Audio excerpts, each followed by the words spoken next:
Oh yeah, I'm having a bit of a paint, so I thought I'd switch the camera on. Don't really have a big update to do because things have been really busy, so I thought I'd switch the camera on while I'm painting and just have a bit of a chat about a couple of things that have sort of been on my mind with the painting at the moment. Just to sort of give you an idea of what I am painting after the complete smashing I took at the Wars of the Roses. I decided I needed another commander, so I'm painting up William Neville, Lord Falkenberg, probably slightly overshadowed by his more famous nephew, which is Richard Neville, the Kingmaker. However, this guy was quite pivotal at the Battle of Towton, and I just wanted to paint up someone cool. I'm going to do some livery, and all of these models here are just for a command base. It's going to be on here. He's going to be mounted. He's going to have a mounted standard bearer with him carrying his coat of arms. Then we've got a standard bearer on foot. He'll be carrying the fishtail standard, and then we've got just a foot knight here. This is a perimetal, who's just going to be standing there observing. And what I thought I'd do was have a little bit of chat about what I use the contrast paints for, what I don't use them for, what I think they're good at, what I think they're not good at. And you know, my first ever video I did was about contrast paints and how I was using them to paint historicals, because I couldn't find any videos on it. That was back in July of 2019, and I've been using them pretty much non-stop since then, and they've really split opinion, and I just thought I'd give you my thoughts, because I've been using them non-stop really. I've got an idea of what I like to use them for, what I don't like to use them for, and what they can potentially help with.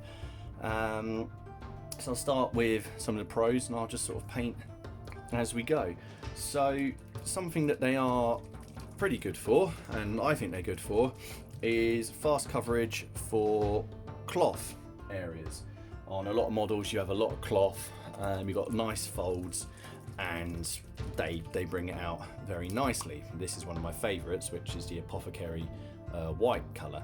Now if you want a really nice crisp white, you're going to have to go over things with like a Corax white highlight. So this guy here, the livery that we're doing is blue on one side and then white on the other. However, because these guys have been in the field, they've been on campaign a long time, I quite like the dirty grey white with a bit of a blue tint to it.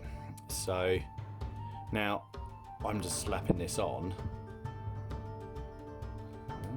and we're going to hopefully see,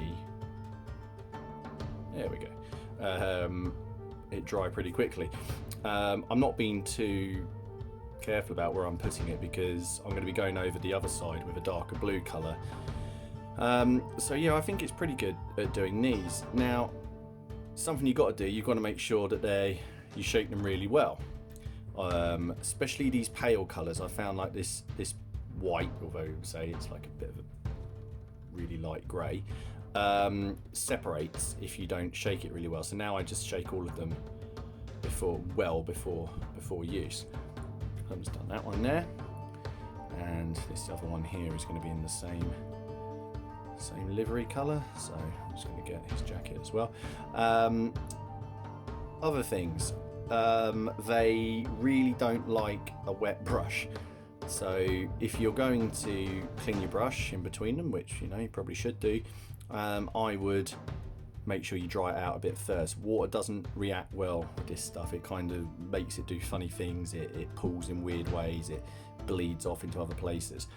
If you're going to thin it out, then I found really the only thing to use is this, the contrast medium, because basically it's just the contrast paint without any pigment in it. So it's got the same formula or factors or whatever you want to call it, chemicals in it, that the contrast paint has. So you're not having to sort of compensate for not having the right stuff. I'm just trying to find, there we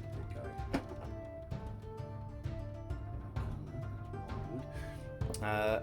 The next thing that I think that they're good for is you are basically doing a base coat and some quick shading very quickly, and I find that very useful. There we go. Especially when you're painting large armies. Now, I paint primarily at the moment lots of historical armies. So I want to kind of knock things out as quickly as I possibly can to a decent standard, and then do decent highlights and details on important models. So I will come back in and do other things. That being said, I don't think they're very good for doing detail work. I haven't done any. I tend to just pick out all the details in traditional paints. I use all these to get my base coats down, and then I go back over things. As you can see on here, I'm just doing this horse's mane. I've already hit this with my favourite colour, which is the Gore Grunter Fur, which I love. I hate painting horses, and this makes my life a lot easier. So yeah, as I say, not great for doing detail work, and they can't be used well for doing highlights. They were kind of advertised as it's a shade, a base and a highlight all in one, and I'll agree that they shade and base the model, but I can't agree that they highlight. If you want to bring attention to certain areas, then you still have to come back in with another brush and add a highlight colour to it. So if you have a look at this is the black horse that Falkenberg is going to be mounted on. I'm going to have to come back over this and probably dry brush on some very, very dark grey blue to bring out highlights on the black. Other things that I think they're good for is metallic. Well, I say metallics. I tried in my first videos just painting the grey on and not any actual metallic paint. Now, I sort of decided that I liked it at the start, then I decided that I didn't. So now I base everything with a metallic. So in this case, this is just, what is this? Lead Belcher from Games Workshop, or whatever you want to call it, Citadal. So I'm just going to do it, and then I will then put a colour over the top of this, and it gives it a nice metallic sheen, but it also dulls it. Not enough for it to be like true non-metallic metal, but enough that it looks beaten and worn and not too shiny, which is just the look that I'm trying to go for. I don't like really shiny knights, unless it's for some fantasy. I do the Wars of the Roses, which is one of the most brutal, if not the most brutal civil war that happened in this country, and I don't really like sort of knights in shining armour. Chivalry kind of went out the window at this point. There's I think more people died, or nobles died through executions and murder than any other period in history, and all the royal families, all the noble families were left quite devastated at the end of it. So that's what I do. I go through and I just pick out all of these. There are some colours that I don't like working with. I'm not a fan of the pale contrast paints, with the exception of the Apothecary White colour and the Guilliman Flesh. And I'll talk about the Flesh in a second, because that's taken some working out. There we go. Let's put on in here. Funny hat.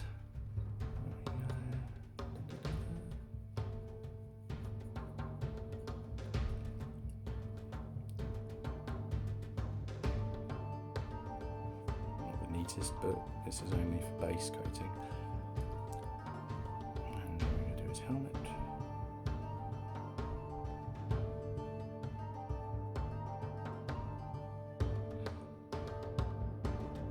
There we go. We're hoping to have another War of the Roses game fairly soon, and we're hoping to lead it on from the last one, so almost like a bit of a mini campaign. But I've got some reinforcements that are coming this time, so hopefully they will help.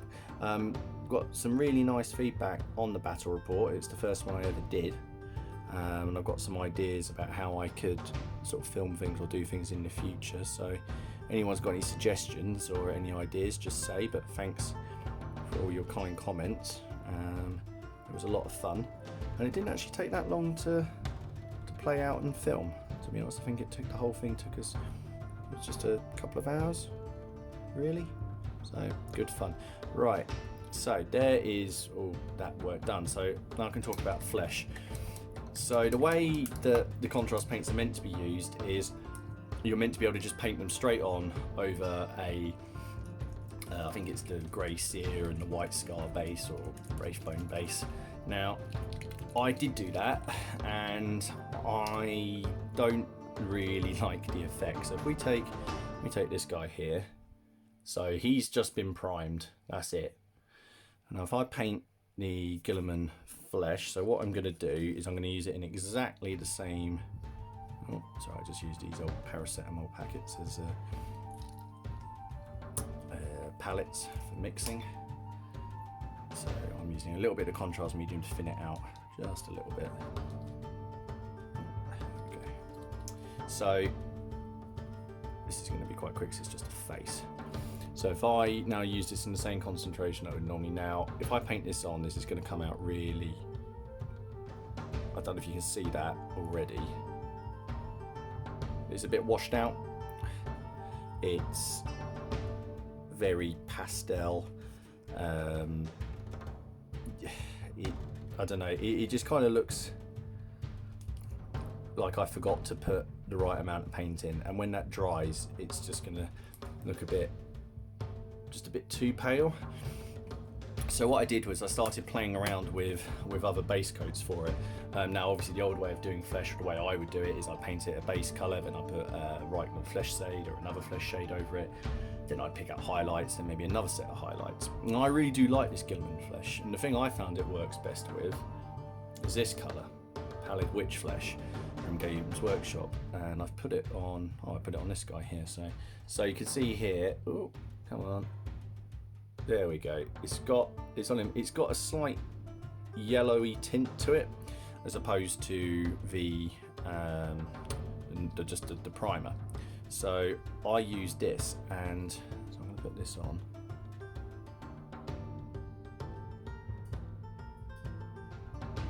Already there's more definition. It looks more human.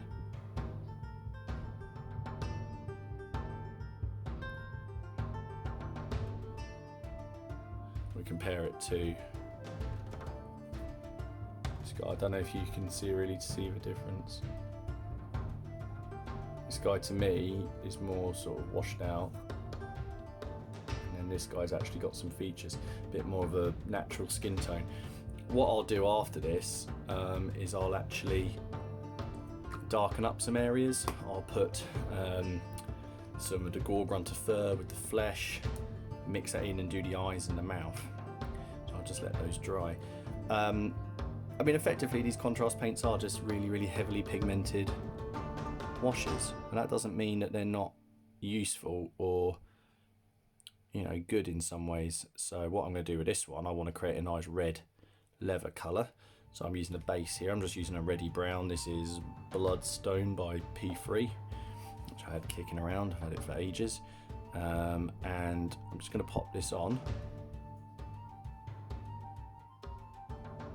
and then I'm going to wash it effectively with one of those colours. And I've tried washing it with just traditional washes, and I just don't seem to get the same effect. Maybe I'm not doing it right, I don't know, but I do get the same effect with these contrast paints. Something else I see people asking about these paints is, you know, it's nothing new. People have been painting this way for ages, and it's true. I've painted up a whole army and Guild Ball team basically just using washes and glazes, and I did that quite a few years ago. However, I found that what I was doing was a bit inconsistent each time, because I was making up different ratios of wash and glaze, and that's the only thing that puts me off trying to make these contrast paints myself. Is I've seen a lot of videos where people are saying, yep, go and buy these inks, go and add these flow aids. Yeah, that's brilliant, you know, but ultimately I'm a little bit lazy and I like consistency, so I can just go to Games Workshop, drop £4.50 or £5 or whatever it is, and get the bottle of what I need and not have to worry about if it's the right consistency, or hopefully it's the right consistency.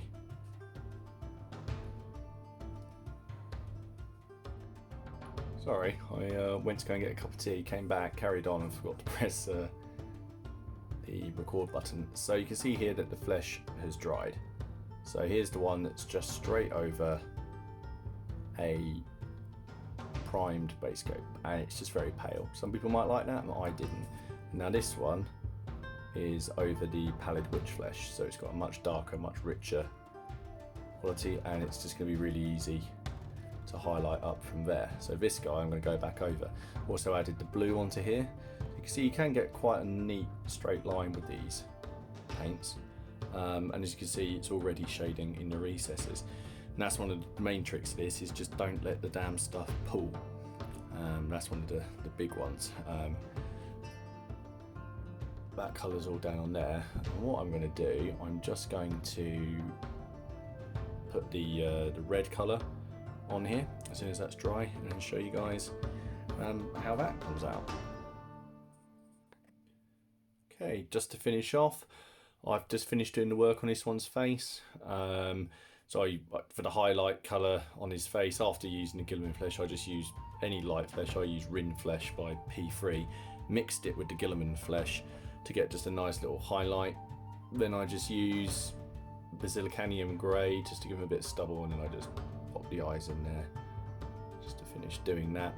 I guess the main takeaway from this, using the contrast paints isn't a cure-all.